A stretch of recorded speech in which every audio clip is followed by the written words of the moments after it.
Hello, welcome to Ephemera Files by Tommy, and today I wanted to bring you along for an experiment because I did something a little bit ago and a thing happened and I wanted to see if I could try to recreate the thing that happened because I found it very interesting. This is a, let's see, what did she call it? A to-do envelope. And this is art by Lonny, and I will link her below. And obviously I printed it bigger than this one. And I put it into my splat box and I sprayed it with my vintage photo distress spray stain because that is the look that I wanted for another journal that I'm working on. Now, I already glued this, and I probably should have done this before I glued it together. I didn't think about making a video, but look at what happened. Can you see what happened on the back side of the paper there? It looks like for some reason the ink that's in the spray bottle concentrated where the black ink, this ink here, was on the front.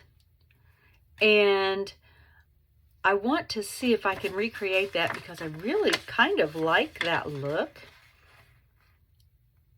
And if I can't recreate it, then it'll still be okay because I'll have the color on the outside of the envelope that I need for another project.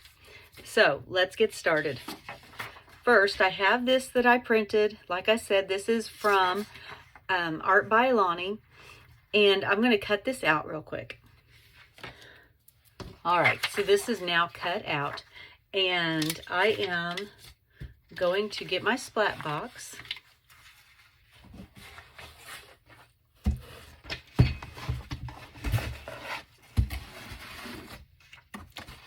And I think you can see down in there, yes. Right? And I want to show you this. I had this underneath of my other paper. I don't know why I put it in there, but I did. And the ink actually went through, like I said, my spray went through where the ink was, even onto this page here. So I was very, very intrigued as to why that would happen. So I'm going to try it again. Now this time I'm going to use Dylusion's Pure Sunshine ink spray. And this is by, let's see, I think it's Diane Reevely. Yes. And I'm just going to do the same thing and see if that happens.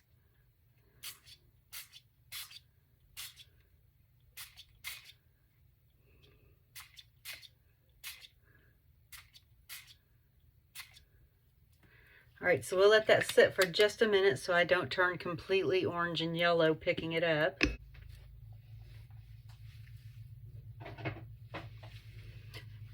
All right, it is dry. I waited for a little while and then I got impatient and took my heat gun to it, but I haven't turned it over yet. So I don't know what the backside's gonna look like. I know what I hope it looks like, but let's check it out and see what happened. Yeah. See, that's what I was talking about. And I don't know why it does this. I don't know if because of the black ink from printing, it was already an ink jet, if it just saturated the paper so much that now this new ink runs through, or just what the science is behind it. But I like that. I like that a lot. And what my plan is to go ahead and fold this up as if it were an envelope, but I'm not going to seal it shut because then there is room for a list here and there's room for a list here. So I get 2 for 1.